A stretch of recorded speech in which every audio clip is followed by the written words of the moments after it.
எப்படி நான் ஜெபிக்க வேண்டும், எதற்காக ஜெபிக்க வேண்டும், கற்றுத்தாரும் ஆவியானவரே.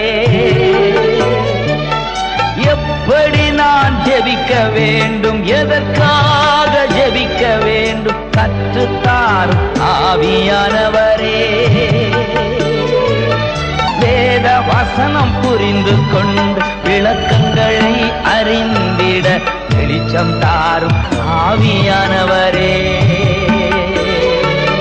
வேத வசனம் புரிந்து கொண்டு விளக்கங்களை அறிந்திட வெளிச்சம் தாரும் ஆவியானவரே.